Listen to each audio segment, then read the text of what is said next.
Roubo no INSS. O que estava ruim ficou ainda pior.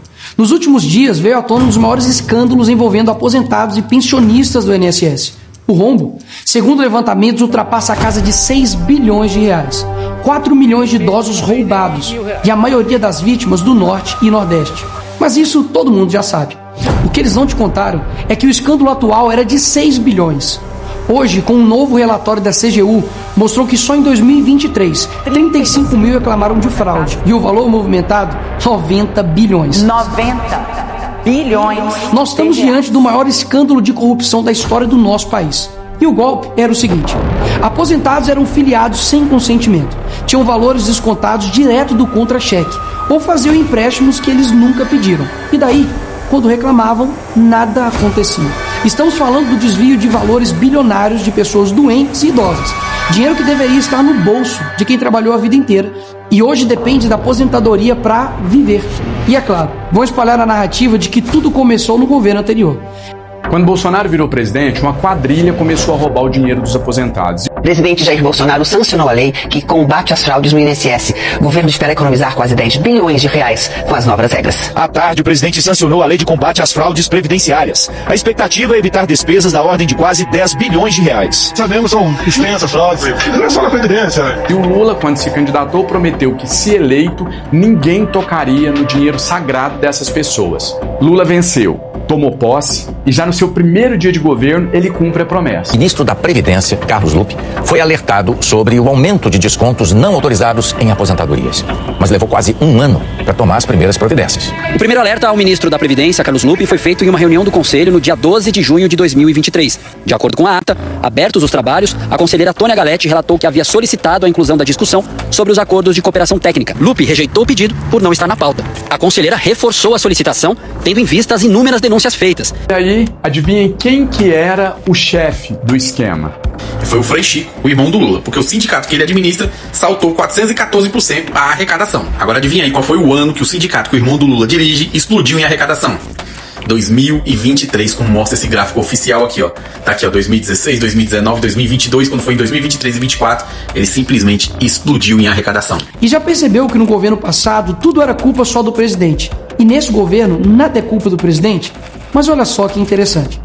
As investigações mostraram que os descontos irregulares já vinham sendo praticados há anos, o que levou o governo Bolsonaro, em 2019, a apresentar a medida provisória 871, justamente para combater esse tipo de fraude em descontos. Ele obrigava os sindicatos e associações a comprovarem a cada 2 anos que o aposentado realmente estava autorizando aquele desconto. Adivinha quem ficou contra?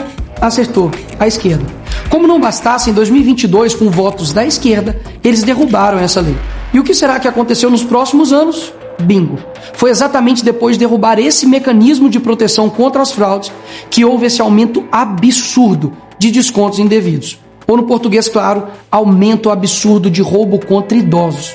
Desenhando porque eu sei que tem gente que só entende assim. 2019, Bolsonaro faz lei para proteger esses idosos de fraudes. 2022, esquerda derruba essa lei no Congresso. 2023 e 2024, explosão de fraudes. E ainda tem gente surpresa com isso. Não foi o Alckmin que disse: o ladrão quer voltar à cena do crime. E agora, depois de 2 anos de investigação, a verdade finalmente aparece. Teve busca, teve apreensão, teve afastamento e vai ter prisão sim, doa quem doer. E de fato voltou. Desde o início do governo Lula, representantes dos Ministérios da Previdência participaram de pelo menos 15 reuniões com entidades que hoje estão sendo investigadas. Inclusive, o próprio ministro, Carlos Lupe, e o ex-presidente do INSS, Alessandro Stefanuto, estiveram em 8 dessas reuniões. A entidade que mais participou dos encontros com os ministros foi a CONTAG, justamente a organização que mais roubou o dinheiro dos aposentados. E o escândalo é ainda mais grave. O relatório de auditoria da CGU revelou que, em muitos casos, as autorizações para descontos foram feitas em nome de pessoas que sequer tinham condições de manifestar a sua vontade. Foram encontradas situações absurdas. Pessoas com deficiência grave, impossibilitadas de assinar qualquer documento, indígenas que vivem em aldeias remotas e não sabem ler ou escrever, e até aposentados que nem moram no Brasil. Roubar alguém já é terrível, mas roubar pessoas nessa situação é ter a certeza de que nada vai acontecer com você.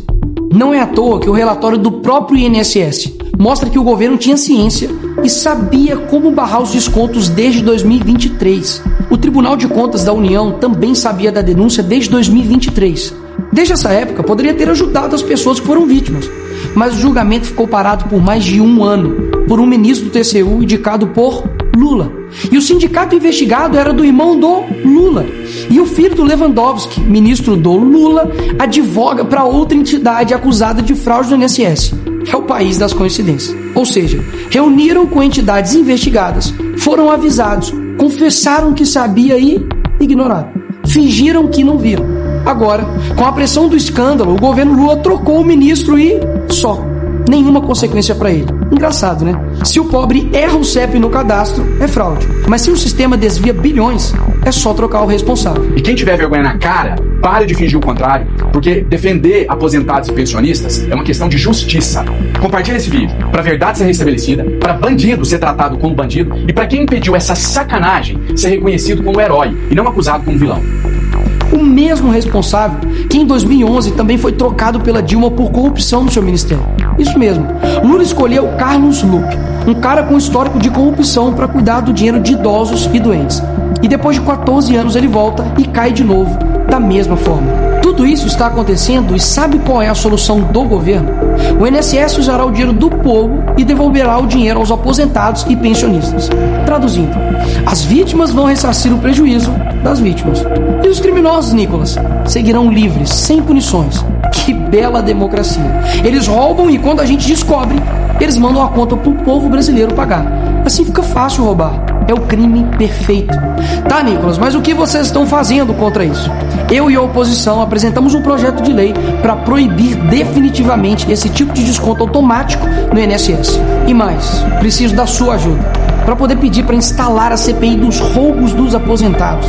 E será lá nessa comissão que vamos investigar mais a fundo e poder colocar na cadeia quem foi responsável por isso. E aí sim, fazer com que eles devolvam esse dinheiro, não que você pague essa conta.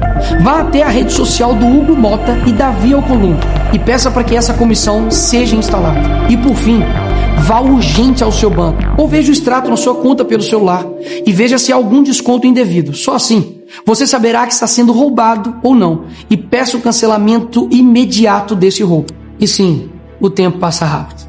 Eu sei que muitos não pensam no futuro, mas um dia ele chegará. E que nesse dia tenhamos feito algo para chegar aqui diferente do que estamos vivendo agora. Ninguém aguenta mais um país que só desanima a gente a cada notícia. Mas para chegar aqui diferente, a gente precisa fazer algo diferente agora.